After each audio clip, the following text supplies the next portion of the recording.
Alaric Thornton's midnight black Escalade didn't just drive through downtown Boston, it tore through the streets like a bullet with a vendetta. He was weaving between lanes, blowing past red lights, and ignoring the blaring horns of every law-abiding citizen. This was a man who supposedly held the entire eastern seaboard in the palm of his hand, yet his heart was hammering against his ribs like a trapped bird. He had just looked down to see 5 missed calls from his kids' private school. Worse? His mother-in-law, the one person trusted to pick them up, was sending every single one of his calls straight to voicemail. Then, his head of security, Barrett, rang. Barrett was a mountain of a man who never flinched, but his voice on the line sounded entirely wrong. He'd found them near the big oaks at Boston Common. But, Barrett warned, something was deeply off. The kids were hiding. They were completely terrified. When they saw the company car pull up, they actually screamed. Then came the words that made Alaric's blood run cold. It's like they're afraid to go home. Alaric didn't even bother parking. He abandoned the massive SUV right at the curb, leaving the door hanging open, and sprinted across the grass. The sound of muffled sobbing hit him before he even saw them. And then, the scene crystallized in front of him. His 4-year-old son, Asher, was standing rigid, acting as a tiny, trembling human shield in front of the massive trunk of an oak tree. Behind him was 3-year-old Millie, curled into a tight little ball on the damp grass, desperately clutching her stuffed Mr. Bear. Kneeling right beside them was their young housekeeper, Josie. She was whispering, over and over, that they were safe, that Miss Josie was right there. Standing just a few feet away, looking completely put out, was Genevieve, his mother-in-law, the kidnapper of his peace of mind. Josie looked up at Alaric. Her hands were physically shaking, but her eyes? They were absolute steel. She told him. The kids were terrified of going back to the house. Then, she reached into Millie's tiny pocket and pulled out a small digital voice recorder. Josie whispered that she had given it to the little girl to capture the truth. She pointed a shaking finger dead at Genevieve and stated that the children were petrified of her. Genevieve Hale let out this short, sharp bark of a laugh. You know the kind. It's that defensive chuckle incredibly powerful people use when they suddenly feel cornered but refuse to show weakness. She whipped around to face Alaric, thrusting one manicured finger at Josie while her other hand strangled the handle of her Hermes bag, holding it up like a shield against the impending storm. She started spitting out her defense, calling Josie a slanderer. She reminded Alaric, loudly, that she was the woman who abandoned her luxurious life in Back Bay, left her friends, and sacrificed her privacy to move into his home. She claimed she did it all to raise those children after her daughter, Catherine, passed away. She rattled off her resume, waking up at dawn to cook, doing the school runs, reading the bedtime stories. And now, she sneered, a maid who had barely been on the payroll for 2 months had the audacity to accuse her? Genevieve looked at Josie like she was dirt on the bottom of her designer shoe. She accused Josie of trying to replace Catherine, of buying the kids' affection with candy and toys just to turn them against their own blood. Through all of this, Josie didn't utter a single syllable. She just stood her ground, hands trembling, keeping her eyes locked on Alaric. It was like she was pushing all her chips to the center of the table, betting her entire life on the truth. Alaric was just as silent. He didn't look at the shaking housekeeper. He didn't look at his crying kids. His piercing gaze was laser-focused on Genevieve. And let me tell you, that silence was infinitely more terrifying than if he had started screaming. Declan, Alaric's right hand man standing a few yards back, recognized that icy stare instantly. It was the exact look Alaric Thornton gave rival bosses right before he dismantled their entire lives. It wasn't rage. It was the absolute, lethal stillness of a man who was utterly done with excuses. Alaric didn't dignify that with a response. He just took the recorder from Josie, cranked the volume all the way up, and hit play. At first, it was just the mundane soundtrack of a lazy afternoon in Beacon Hill. A cartoon blaring in the background. The pitter-patter of tiny socks sliding across hardwood floors. Asher mumbling something to his little sister. It was so idyllic that Alaric almost let out a breath, wondering if this was a massive misunderstanding. And then, the audio shifted. Genevieve's voice sliced through the ambient noise, but it was unrecognizable. Gone was the polished, sweet grandmother who chatted with the PTA. This voice was venomous, impatient, and laced with cruelty. She was shrieking at a 3-year-old Millie for simply touching something on her table. You could hear Millie's tiny, wavering voice trying to apologize before being brutally cut off. Then Asher stepped in. You could hear the 4-year-old trying to sound brave, his voice shaking as he told his grandmother that his dad said nobody was allowed to hurt them. Genevieve's recorded response was something Alaric had to process twice just to believe it was real. She hissed at that little boy, telling him his dad wasn't there. His dad was off in New York making money while she was stuck babysitting 2 ungrateful brats. But Asher, bless his heart, stood his ground. He said they weren't bad. He said his mommy always told them they were good kids. That's when the laugh echoed out of the tiny speaker. It was a cruel, mocking cackle that Alaric knew would haunt his nightmares forever. Genevieve told a 4-year-old boy that if his mother had actually loved him, she wouldn't have dumped him there to be someone else's burr. Den. But Genevieve did the unthinkable. She didn't grovel. She didn't bolt. She looked Alaric dead in the eye with a horrifying calmness and told him to keep listening, because he needed to hear what happened next. Declan shifted his weight, his hand hovering near his jacket. Josie gasped and covered her mouth. And Alaric Thornton, a man who had barely blinked when a bullet grazed his neck in his 20s, felt a cold, paralyzing dread wash over him. He was terrified of what was still on that tape. He pressed play. The recording picked up right where it left off, but Genevieve's voice was even colder now, dropping words like stones. She commanded the children to march down to the wine cellar and stay there until they learned some manners. The audio picked up Asher pleading, his little voice cracking as he begged her not to make them go because it was so dark down there. Then came Millie. She didn't even have words. It was just this guttural, suffocating whimper of a toddler who is too terrified to even form a thought. And then, click. The recording went dead. The battery had either died, or the device had fallen out of Millie's pocket as she was dragged away. That dead air was worse than any screaming.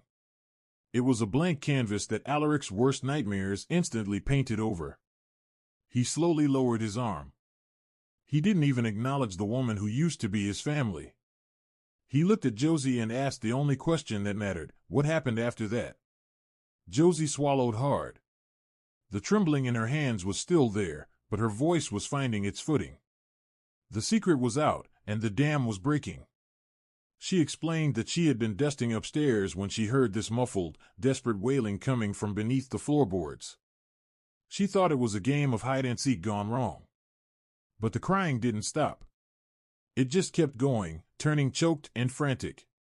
Josie said she dropped her supplies, sprinted down to the basement, and found the heavy, oak wine cellar D. We were deadbolt from the outside. She pounded on the wood. She screamed for Genevieve. She begged her to unlock it. Josie told Alaric that when she ran upstairs to find her, Genevieve was just sitting in the living room, casually sipping a cup of Earl Grey tea. The older woman simply looked at the maid and told her it wasn't her business, that the kids needed to be taught a lesson. Josie said she went back downstairs and sat with her spine pressed against that cold cellar door for 3 agonizing hours. She just sat there, listening to the terrified sobs slowly fade into exhausted, hollow hiccups, until there was nothing but silence. Not because they weren't scared anymore, but because their tiny bodies physically didn't have the energy to cry. When Genevieve finally unlocked the deadbolt, Asher walked out first. Josie described his face as completely blank, his eyes red and dry, like a little boy who had realized that crying was useless because nobody was coming to save him. Millie trailed behind him, gripping his shirt tight, her thumb jammed into her mouth. Asher didn't speak a single syllable for the rest of the night. Alaric forced 3 words out of his throat, feeling like he was swallowing glass. How many times? Josie shook her head, tears spilling over her lashes. She didn't know the exact number, but she admitted that this was the 3rd time she had witnessed it personally. Just last week, she confessed, Genevieve locked Millie in the dark for 3 hours simply because the 3-year-old knocked over a glass of orange juice. Josie looked down at her worn sneakers, then back up at the billionaire. Her answer was a gut punch. She told him she had tried. Dozens of times. But every time she approached him, saying she needed to talk about the kids, he had waved her off, telling her he was busy with a call. She let that sink in before delivering the final blow. Genevieve had threatened her. The older woman had promised that if Josie breathed a word of this to Alaric, she would frame the maid for stealing. Josie would be fired, blacklisted, and sent packing back to a dead-end town in West Virginia with absolutely nothing. But, Josie said, taking a ragged breath, after sitting outside that cellar door listening to those kids break, she decided she didn't care if she lost everything. She couldn't be complicit anymore. So, she bought the recorder. Alaric didn't say another word to her. He just slowly turned his body and started walking toward the massive oak tree where his kids were still huddled. He moved with agonizing care, taking slow, deliberate steps like you would when approaching a wounded animal, knowing any sudden twitch would send them running. He dropped to both knees, ignoring the damp soil soaking through his custom suit, until he was eye level with his son. "Asher, buddy, I'm right here. You can come out now." The little boy just stared at him. Those 4-year-old eyes held a lifetime of exhausted skepticism. He desperately wanted to run to his dad, but over the last several months, he had been taught a brutal lesson: adults don't protect you. Asher's voice was barely a whisper when he asked if Alaric was going to let Grandma take them away again. Alaric's voice broke as he promised, "Never, son. Never again." Asher hesitated for one excruciating second before launching his entire body weight into his father's chest. Those tiny arms locked around Alaric's neck with a desperate, crushing grip that no child should ever have to develop. It was the embrace of someone who had been holding their breath underwater and finally broke the surface. Millie didn't waste a second. She tackled her dad's leg, squeezing herself and Mr. Bear so hard against his thigh it was like she was trying to merge into his skin. Then, Asher leaned up, pressing his little mouth right against Alaric's ear. He whispered something so quietly that it felt like a secret he had been keeping locked in his ribcage for an eternity. "Daddy. Grandma said Mommy went away because we were bad. She said if we told you, you'd throw us away, too." Millie peeked up, her face a mess of snot and tears, her thumb still glued to her mouth. She asked, in that fragile little baby voice, if he really meant it. Alaric pulled her into his chest. He promised her that her mom loved her, that he loved her, and that absolutely nobody on this earth would ever take them away from him again. When Alaric finally stood up, he had a kid anchored to each side of him. He looked over at the young housekeeper. It didn't require a grand speech. Just one calm, unshakable directive: "Josie, take the kids to the car. Barrett is waiting." Josie stepped forward, and what happened next was burned into Alaric's memory forever. He didn't have to pry his kids off him. He didn't have to bargain with them to go. Asher just immediately let go of his dad, reached out, and grabbed Josie's hand like it was pure muscle memory. It was as if her grip was the second safest place in the universe. Millie immediately grabbed onto Josie's pinky finger, using her other hand to drag Mr. Bear. As the trio walked away, Asher glanced over his shoulder just once. His eyes were asking if his dad was going to be okay. Alaric gave him a slow, reassuring nod, and the little boy turned back around, marching toward the SUV. Seeing his children hand over their complete trust to a 27-year-old girl from West Virginia instead of their own grandmother was a reality that bruised Alaric down to the marrow, but it also filled him with an intense, overwhelming gratitude. When the car doors finally shut in the distance, Alaric pivoted. The rest of the park was still a postcard of a sunny afternoon, but the 10-foot radius around that oak tree felt like a vacuum chamber. It was just the three of them now. Alaric, Genevieve, and Declan, hovering 5 yards back like a coiled rattlesnake waiting for a strike order.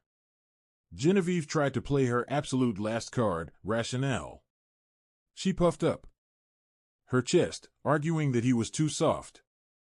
She claimed Catherine had coddled them, that they had zero respect for authority, and that she was just doing what was necessary to save them from becoming spoiled brats.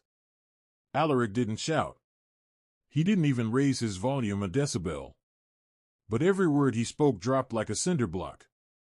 Declan had heard this exact cadence before. It meant the jury was dismissed, the verdict was guilty, and the execution was imminent. Genevieve's lips were pressed into a thin, white line. She was blinking rapidly now, but her chin was still tilted up in that desperate, aristocratic defiance. She fired back that she was Catherine's mother. Alaric didn't miss a beat. "And I'm their father." He told her to pack her bags and be out of his house by nightfall, and ordered her to never, ever come within breathing distance of his kids again. Genevieve tried to scoff, saying he couldn't do that. Alaric took exactly one step forward.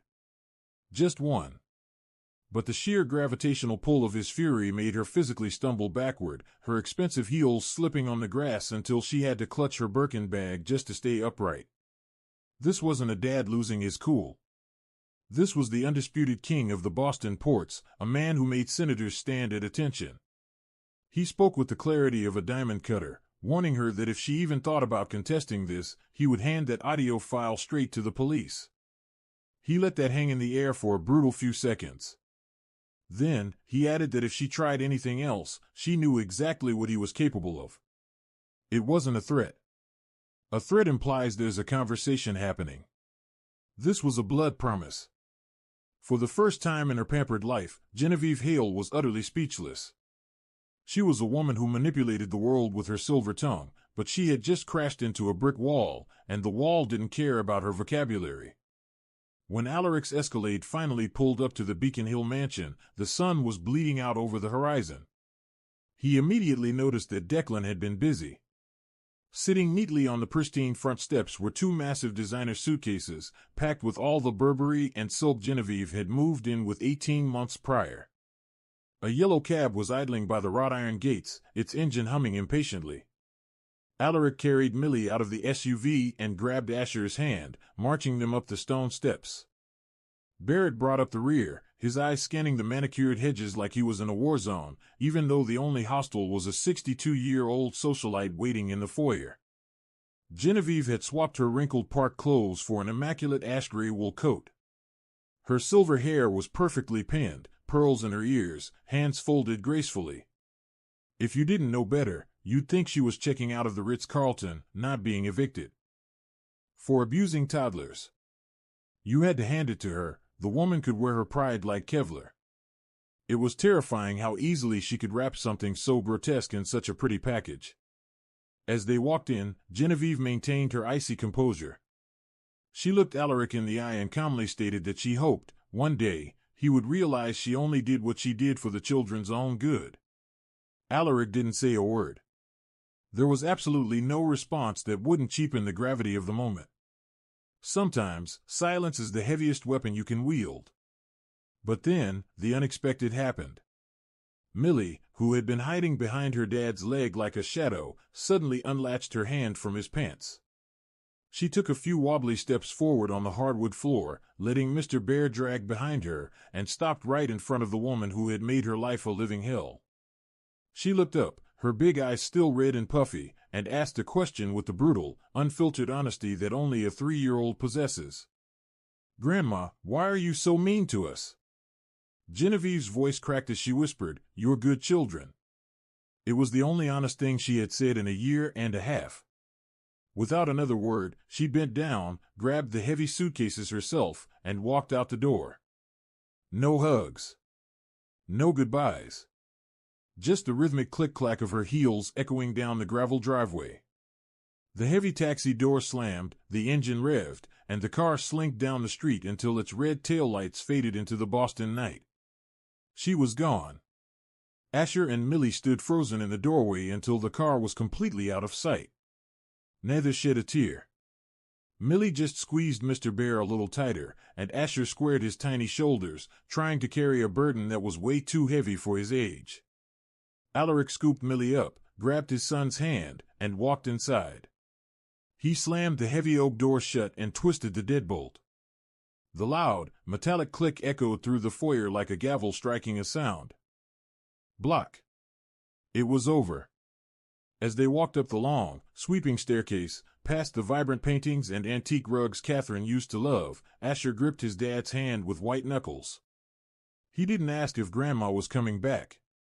He didn't mention the dark cellar. He just held on for dear life. And Alaric Thornton, a man whose hands had signed off on $100 million syndicates and orchestrated ruthless takeovers, realized he had never held anything more valuable than those 5 tiny fingers. That first night, without Genevieve's shadow looming over the house, nobody slept in their own beds. Alaric's massive king-sized mattress, which had felt like an empty ocean since his wife died, was suddenly at full capacity. Millie was sprawled in the middle, thumb firmly in her mouth, Mr. Bear trapped in a chokehold. Even in her sleep, her eyelids fluttered like she was scanning for threats.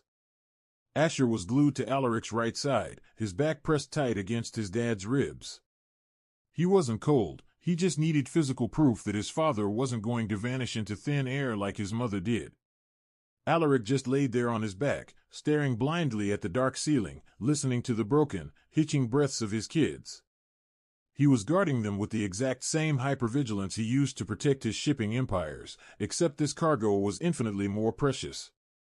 At 2 a.m. on the second night, a blood-curdling scream ripped through the silence of the estate. Millie bolted upright, thrashing at the blankets, her eyes wide open but completely unseeing. She was screaming that Grandma was coming back. Alaric violently slapped the bedside lamp on, flooding the room with warm light. He dragged her onto his lap, pressing her tiny ear right over his heart so she could feel the steady, thumping rhythm. He rocked her, promising her that the monster was gone, that it was just a bad dream. Millie buried her face into his neck, her little fingers twisting into his shirt collar, and as Kid threw a choked sob what would happen if Grandma snuck in while he was sleeping. Alaric kissed the top of her messy hair, inhaling the scent of strawberry shampoo and saltwater tears, and promised he would wake up and throw her out again. He promised he would always, always protect her. Asher had been awake the whole time, lying perfectly still, just watching his dad soothe his sister. When Millie finally slumped over in exhaustion, Asher quietly shimmied closer, resting one little hand on Alaric's bicep. It was his silent way of saying he was terrified too, but he had to be the tough older brother. On the third night, Asher jolted awake at 4 a.m. He sat up, looked down at the mattress, and completely froze. The sheets were soaking wet. Alaric opened his eyes immediately. In the faint glow spilling from the hallway, he could see his son's face flushing scarlet. Asher was biting his bottom lip so hard it was turning white, fighting back humiliated tears. He hadn't had an accident in over a year. The sheer shame radiating off that tiny 4-year-old was enough to make Alaric want to invent a time machine and incinerate Genevieve the day she arrived. But since he couldn't play God, he did the only thing a father could do. He sat up, kept his voice casually low, and completely neutralized the panic. "Hey, buddy. It happens. No big deal at all. Let's just swap the sheets out."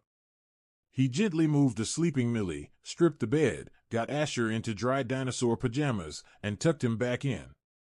When it was all done, he ruffled the boy's hair and whispered that he was incredibly brave and that he was proud of him. Asher didn't say anything, but he curled up against his dad's side, and for the first time in 72 hours, his muscles finally unspooled. Alaric looked at his little girl. For the first time since that horrible afternoon in the park, her eyes weren't clouded with terror. There was a tiny spark of hope. She was actually asking for someone else to be in her world. Alaric glanced past the doorframe, catching the brief shadow of Josie retreating down the hall after silently leaving 2 cups of water on the nightstands.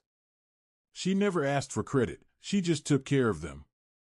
Alaric looked back at Millie and softly promised, "Yes, sweetheart. She's staying." And right there in the dim light, Millie smiled. It was a tiny, fragile little curve of the lips, but it was enough to make Alaric believe they were actually going to survive this. The next morning, Alaric Thornton dialed his second-in-command at 6 a.m.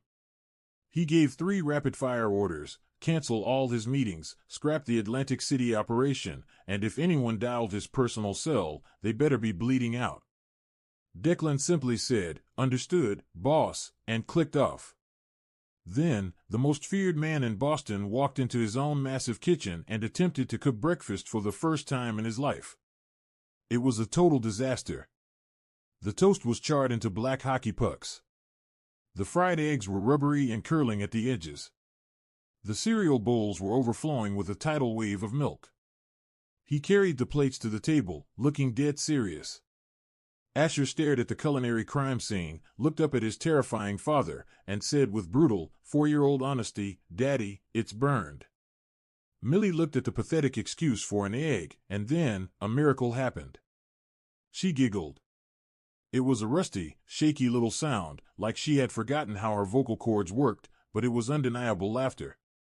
Alaric cracked a smile. Then he started laughing. Asher joined in. Pretty soon, the three of them were dying laughing in a kitchen filled with smoke and ruined food. It was the absolute best sound that house had absorbed since Catherine passed. That night, after the kids were finally asleep in their own beds, Alaric was sitting in his mahogany-lined study. He was staring at a glass of melted, watered-down whiskey, his eyes locked on a framed wedding photo of him and Catherine from Olifit. "I am Iago." A soft knock pulled him back to reality. Josie was standing tentatively in the doorway, holding a steaming mug of coffee. She looked like she was trespassing, quickly correcting herself to call him sir. Alaric took the mug and told her to sit down. She perched on the edge of the leather chair, posture stiff, acting exactly like the employee she was on paper.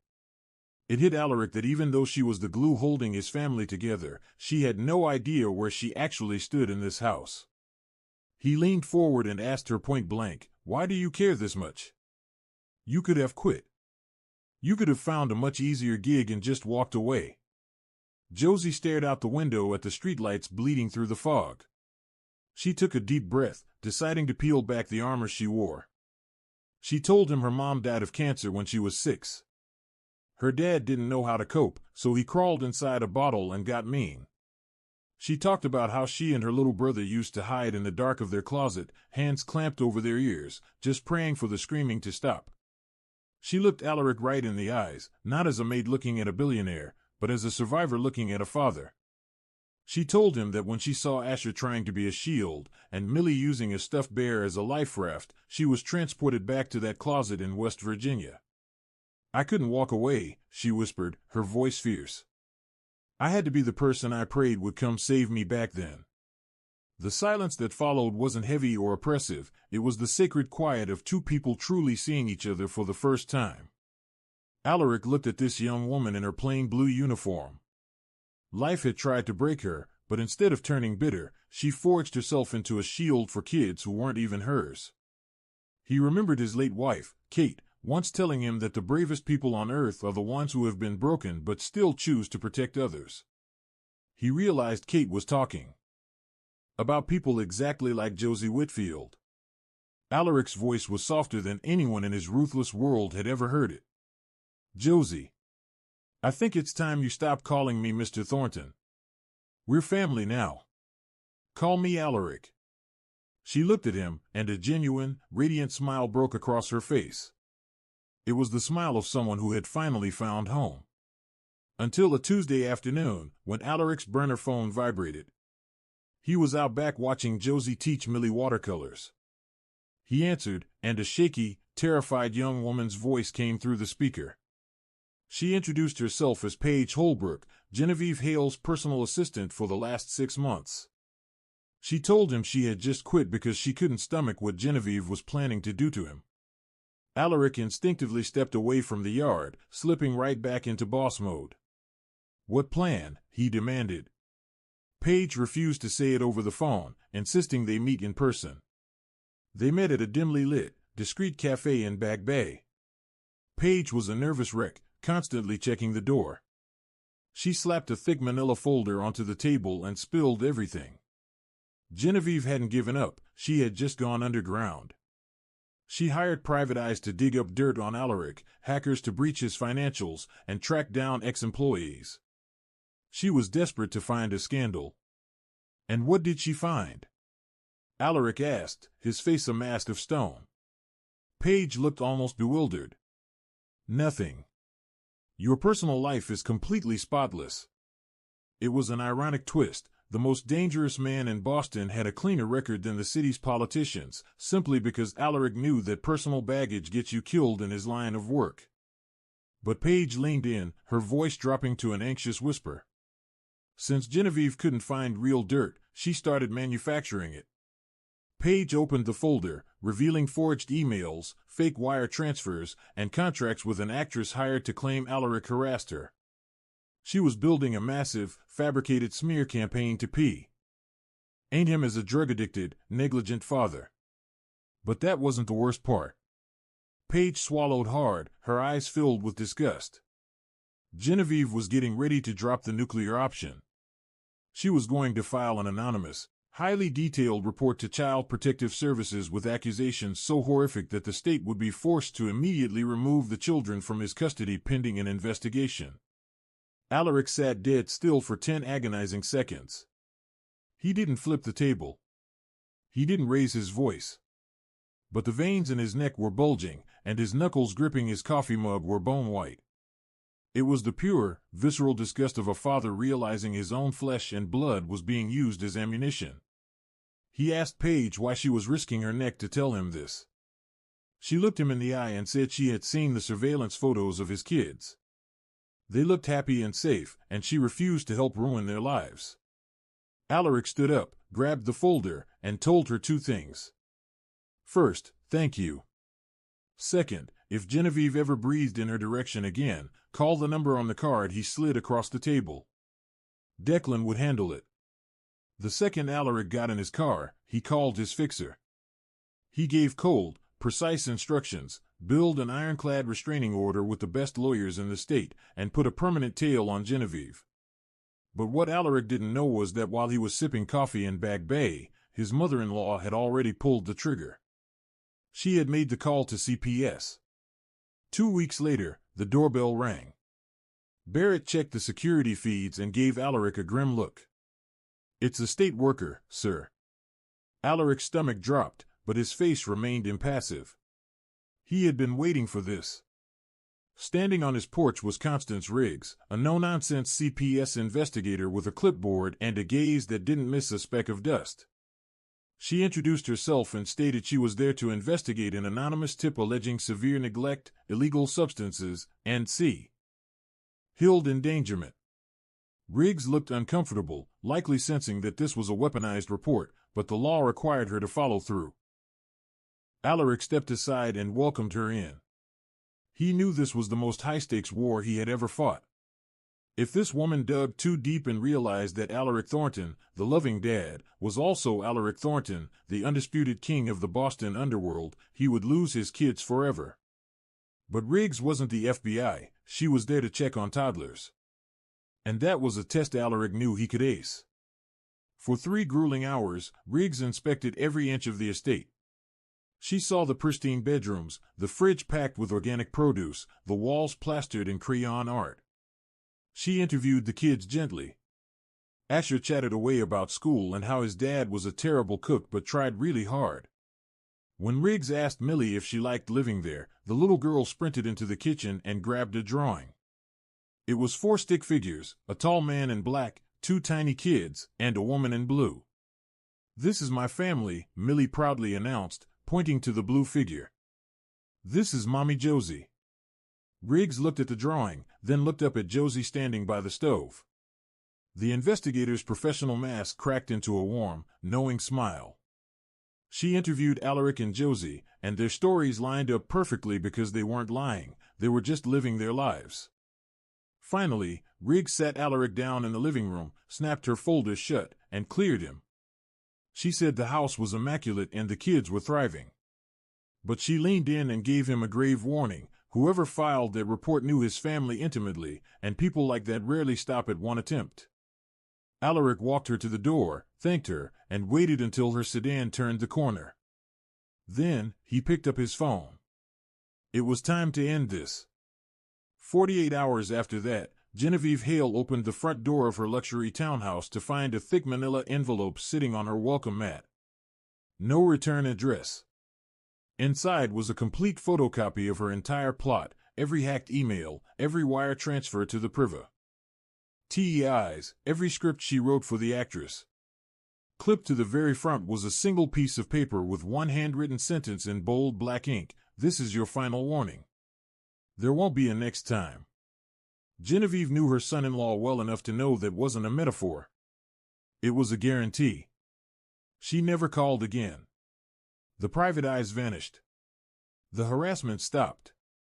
Genevieve Hale evaporated from their lives for good. One evening, he was walking past Millie's room and stopped dead in his tracks. Josie was sitting on the edge of the mattress, bathed in the soft glow of a nightlight, gently stroking Millie's hair while humming. The look on Josie's face was something Alaric had only ever seen once before, on his late wife. It was the fierce, unconditional look of a mother. Standing in the hallway, Alaric felt a violent jolt in his chest. His heart was beating with a rhythm he thought had died years ago. It terrified him. This was a man who stared down the barrels of guns without breaking a sweat, but the thought of opening his heart again? Of risking that kind of soul-crushing loss a second time? That paralyzed him. But he also realized that standing next to a warm fire and refusing to warm your hands out of fear of getting burned is a tragedy. A week later, it was late. The kids were out cold. Josie was sitting at the massive kitchen island, nursing a mug of tea and reading over Dr. Everett's therapy notes. Alaric strolled in, poured himself a glass of water, leaned casually against the marble counter, and dropped a bomb in the most deadpan, conversational tone imaginable. "Josie, we should get married." Josie practically choked on her Earl Grey. She whipped her head up, eyes wide as saucers, scanning his face to see if this was a bizarre prank. But Alaric Thornton didn't do pranks. He pulled out a stool, sat across from her, and immediately started listing off the logistics like it was a corporate merger. He argued that if they were legally bound, custody will be bulletproof. Anyone trying to challenge their family structure would hit an impenetrable legal wall. A united front. 2 parents. 0 liabilities. He finished his pitch. The kitchen went dead silent.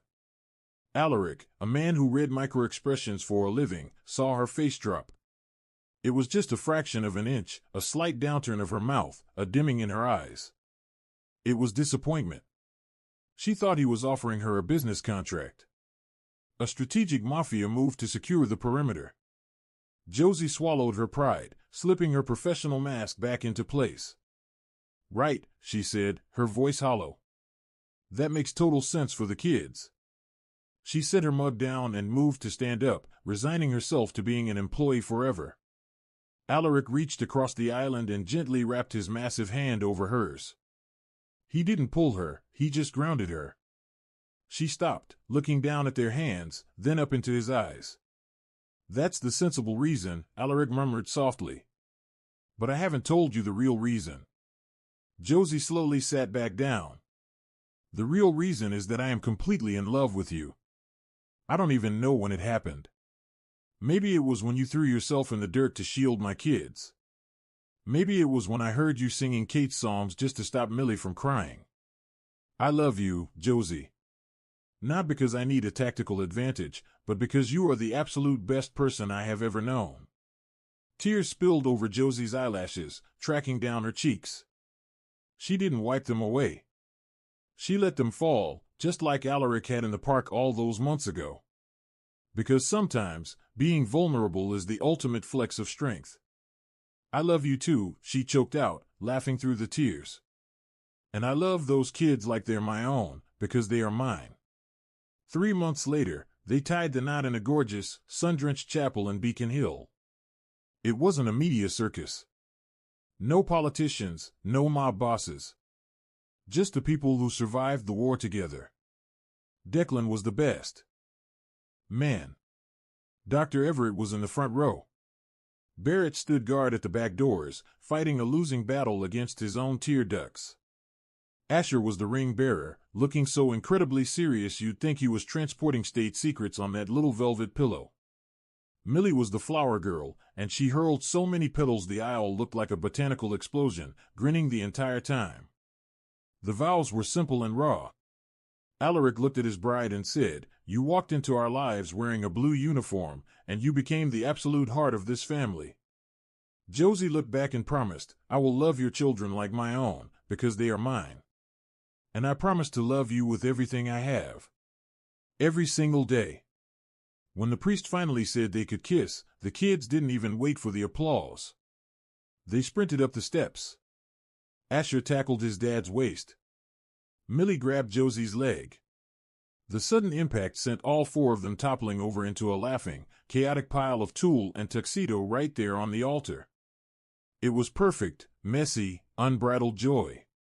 And in the back row, Barrett Sullivan, a 220-pound former Special Forces operative who had seen the worst of humanity, loudly blew his nose into a handkerchief. Then came a random Tuesday morning. Josie was sitting on the edge of the bed, French braiding Millie's hair for school.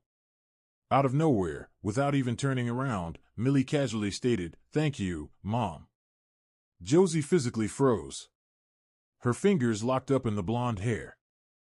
The elastic band almost fell out of her mouth. The earth practically stopped spinning. It was the very first time Millie had called her mom. Not Miss Josie. Not her first name. Mom. It slipped out of the 5-year-old's mouth like it was the most natural fact in the universe, but for Josie, it held the weight of the world. She quickly finished the braid, kissed her daughter's head, and blinked back a tsunami of tears, managing to squeak out, "You're welcome, sweetheart." Alaric had evolved, T. Oh. He was still the heavy-hitting boss of Boston. Declan still ran the logistics. Barrett still drove the armored SUV. But Alaric was always home for dinner. He never missed a weekend. And when Josie started taking night classes at Cambridge to get her master's in early childhood education, Alaric Thornton, the man who controlled half the city's ports, spent his Tuesday and Thursday nights sitting on tiny beds reading Dr. Seuss until his kids passed out, then sat in the kitchen waiting for his wife to get home. He often wondered what Kate would think of them now, and he knew, deep in his bones, she would be smiling. Then, on a freezing November night at 2 a.m., the unmistakable sound of little feet slapping against hardwood woke Alaric up. Millie appeared in their bedroom doorway, hair sticking up in every direction, dragging Mr. Bear. She rubbed her eyes and mumbled, "Daddy. Mommy. I'm thirsty." No night terrors. No screaming. Just a totally normal, annoying kid request at 2 in the morning. Asher popped up right behind her, yawning so wide his jaw cracked, declaring that if there was a party happening, he was in. Alaric checked the glowing alarm clock. 2:07 a.m.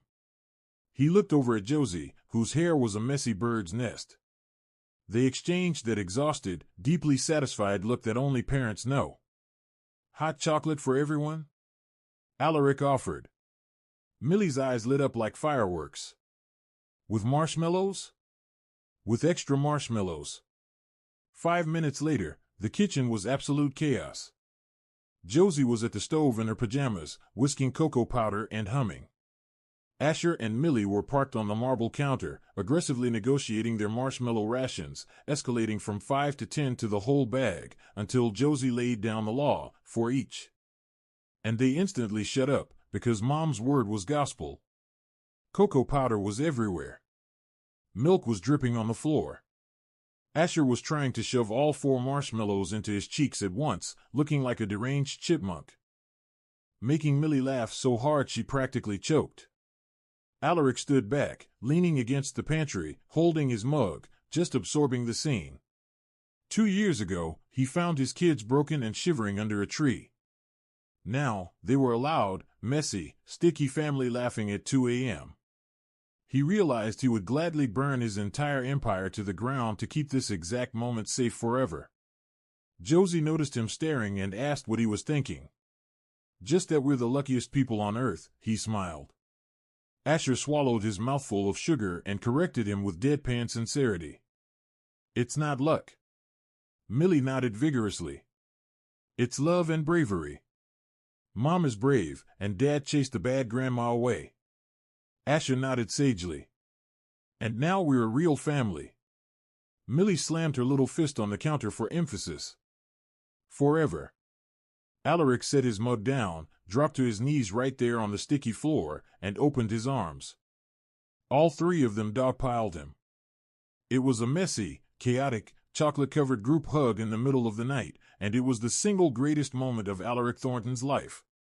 The lights dimmed. The crowd hushed. The heavy velvet curtain pulled back. Asher strutted out onto the stage first. He was 9 years old now, rocking a sharp little suit with his hair slicked back. He looked so much like a miniature, confident version of Alaric that several parents in the audience did a double take. Then, 8-year-old Millie walked out. The room collectively held its breath for a second. She was wearing a pale blue dress, an exact replica of the maid's uniform Josie had worn the day she moved in. Josie slapped a hand over her mouth. Alaric reached over and grabbed her hand, squeezing tight. Asher's voice rang out, strong and clear over the microphone. This is the story of a family that almost fell apart. Millie chimed in, smiling brightly. But it was saved by the strongest thing in the world. Asher looked at her dramatically. What's stronger than anything? Millie looked right out into the audience. Love. And the courage to do what's right. They acted out a simplified, child-friendly version of their trauma. A story about two scared little kids, a busy dad who was blind to the monster in his house, and a brave, beautiful woman who risked her whole life to save them. They didn't use real names, but everyone who knew the Thorntons knew exactly what they were watching. By minute 2, Josie was openly sobbing. For the grand finale, Millie stepped dead center under the spotlight, looked directly at her parents, and delivered the closing line, and that broken family healed, because sometimes angels wear blue aprons. There wasn't a dry eye in the house. The principal was dabbing her eyes. Even Barrett, sitting way in the back row, was aggressively blowing his nose into a tissue he had specifically brought for this exact moment. Later that night, the adrenaline had worn off. Alaric was tucking Asher into bed when the 9-year-old asked a question that had been brewing for a while. Dad, do you still think about Mom, Kate? Alaric sat on the edge of the mattress. Every single day, buddy. Always with love. Asher chewed on his lip. Is that okay? I mean, with Mom Josie here? Why do you ask that? Because a kid at school said it's not normal to have two moms, one in heaven and one down here. Alaric took a deep breath. He had negotiated multi-million-dollar deals, but this was the most important conversation of his life. Asher, what exactly is normal? The boy scrunched up his face, looking exactly like his dad in a boardroom. I guess it's when a family loves each other and keeps each other safe. Do you feel loved? Do you feel safe? Yeah, definitely. Then we are as normal as it gets, Alaric smiled. Most kids only get one mom who loves them. You get two. One who gave you life, and one who chose to love you. That's double the love. Asher's face lit up with a massive, gap-toothed grin. So we're the luckiest. W-H-E. And Alaric finally went downstairs. Josie was curled up on the couch, highlighting a textbook for her master's degree. He sat down next to her, soaking in the comfortable silence. Josie didn't look up from her book when she said, I heard you talking to Asher. I really like your definition of normal. Alaric looked at her, truly amazed by the life they had built. Josie, do you ever regret this? You could have had a simple life. No baggage, no traumatized kids, no mafia drama. Josie finally looked up, fixing him with that same steely, unbreakable gaze she had in the park on day one. Alaric. This is exactly the life I want. Every messy, crazy, beautiful second of it. I wouldn't trade a single thing. Alaric leaned over and kissed her forehead. I think Kate would be incredibly proud of what we built. I think so too, Josie whispered. Upstairs, two kids were sleeping soundly. The nightmares had been evicted years ago, replaced by dreams of school plays and midnight hot chocolate. And down below, under the Boston skyline, a family forged not by DNA, but by sheer willpower and unconditional love, kept moving forward. They were living proof that sometimes, the most beautiful chapters of your life start in the absolute darkest places. But if you have enough resilience, compassion, and love, you can always find your way back to the light. If this story hit you right in the heart, please hit that like button and share it with someone who means the world to you. Stories like this deserve to be shouted from the rooftops. Make sure you subscribe to the channel so you don't miss our daily videos. And I really want to hear from you. Did this remind you of a hero in your own life? Do you believe love can truly conquer that kind of darkness? Drop a comment below and let me know what you're thinking. I read every single one. Wishing you all health, a house full of laughter, and peace in your everyday life. I'll catch you in the next video.